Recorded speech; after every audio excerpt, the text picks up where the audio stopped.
અમારે લંડનની અમારી 1:10ની ફ્લાઇટ હતી અને મને ઓલમોસ્ટ ત્યાં એરપોર્ટ પર પહોંચતા 12:20 જેવું થઈ ગયું હતું અને એરલાઇન્સવાળાએ 12:10 સુધી તો ત્યાંના ગેટ્સને બધું ક્લોઝિંગ કરી દીધા હતા, ચેકિન જ બંધ કરી દીધું હતું.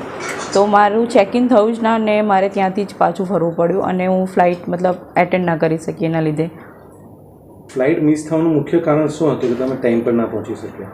મુખ્ય કારણ એ જ હતું કે અમારે જે 10 મિનિટ લેટ પડી એનું રીઝન એ હતું કે થોડું ત્યાં અમદાવાદનો ટ્રાફિક નડ્યો. અમારે જ્યાં ટર્ન લેવાનો હતો ત્યાં ટ્રાફિક હતો તો અમે થોડા આગળ જઈને ટર્ન લીધો અને એવી રીતે અમે થોડા સિટી એરિયામાં એન્ટર થઈ ગયા અને ત્યાં અમારે થોડી 15 થી 20 મિનિટ બગડી ગઈ. તમારે લંડન જવાનું શું કારણ હતું? અમે ઓલરેડી 2 વર્ષ પહેલાં જ ત્યાં મૂવ થઈ ગયા હતા. હું ત્યાં મારું સ્ટડી વિઝા પર ગઈ હતી અને અહીંયા જસ્ટ વેકેશન માટે આવી હતી 1 મંથથી. તો ફરીથી બસ રૂટીન લાઈફ સ્ટાર્ટ કરવા માટે જ જઈ રહી હતી. જ્યારે તમને કાઉન્ટરથી ના પાડવામાં આવી હતી ત્યારે તમે માયુસ થયા તો તમારે ત્યારે એ ટાઈમ પર શું ફિલિંગ હતી કાઉન્ટરથી રિટર્ન થતાં? એટ ધ ટાઈમ તો એવું જ થયું હતું કે થોડું વહેલાં નીકળ્યા હોત ને થોડું ઉતાવળ કરીને અમે આવી ગયા હોત તો મારી ફ્લાઇટ મિસ ના થતી. મેં એ ટાઈમે બી એરલાઇન્સવાળા સ્ટાફને રિક્વેસ્ટ કરી કે 10 જ મિનિટ લેટ થઈ છું તો મને જવા દે. હું હતી ત્યારે તો હું લાસ્ટ જ પેસેન્જર બચી હતી ત્યાં, બટ સમહાઉ ના જ જઈ શકી.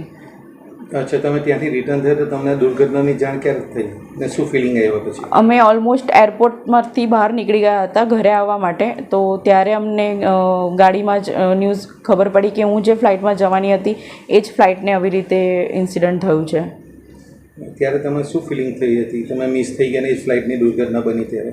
એ ટાઈમે તો કંઈક મારું મગજ છે, મારી બોડી છે આખી નમ જ થઈ ગઈ હતી કે જે થયું મારા માટે ટોટલી મિરેકલ હતું. મારા જે માતાજી છે, ગણપતિ બાપ્પા છે, એમને જ મારી રક્ષા કરી કે હું ગમે તે રીતે પહોંચી ના શકી ટાઈમ પર. બટ એમ જોવા જઈએ તો જે આખો ઇન્સિડન્ટ થયો છે એ ટોટલી ટેરિફાઈડ છે કે આટલા બધા લોકોએ અમારે લંડનની અમારી 1:10ની ફ્લાઇટ હતી અને મને ઓલમોસ્ટ ત્યાં એરપોર્ટ પર પહોંચતા 12:20 જેવું થઈ ગયું હતું અને એરલાઇન્સવાળાએ 12:10 સુધી તો ત્યાંના ગેટ્સને બધું ક્લોઝિંગ કરી દીધા હતા, ચેકિન જ બંધ કરી દીધું હતું. તો મારું ચેકિન થયું જ ના અને મારે ત્યાંથી જ પાછું ફરવું પડ્યું અને હું ફ્લાઇટ એટેન્ડ ના કરી શકી એના લીધે. ફ્લાઇટ મિસ થવાનું મુખ્ય કારણ શું હતું કે તમે ટાઈમ પર ના પહોંચી શક્યા? મુખ્ય કારણ એ જ હતું કે અમારે જે 10 મિનિટ લેટ પડી એનું રીઝન એ હતું કે થોડું ત્યાં અમદાવાદનો ટ્રાફિક નડ્યો. અમારે જ્યાં ટર્ન લેવાનો હતો ત્યાં ટ્રાફિક હતો તો અમે થોડા આગળ જઈને ટર્ન લીધો અને એવી રીતે અમે થોડા સિટી એરિયામાં એન્ટર થઈ ગયા અને ત્યાં અમારે થોડી 15 થી 20 મિનિટ બગડી ગઈ. તમારે લંડન જવાનું શું કારણ હતું? અમે ઓલરેડી 2 વર્ષ પહેલાં જ ત્યાં મૂવ થઈ ગયા હતા. હું ત્યાં મારું સ્ટડી વિઝા પર ગઈ હતી અને અહીંયા જસ્ટ વેકેશન માટે આવી હતી 1 મંથથી. તો ફરીથી બસ રૂટીન લાઈફ સ્ટાર્ટ કરવા માટે જ જઈ રહી હતી.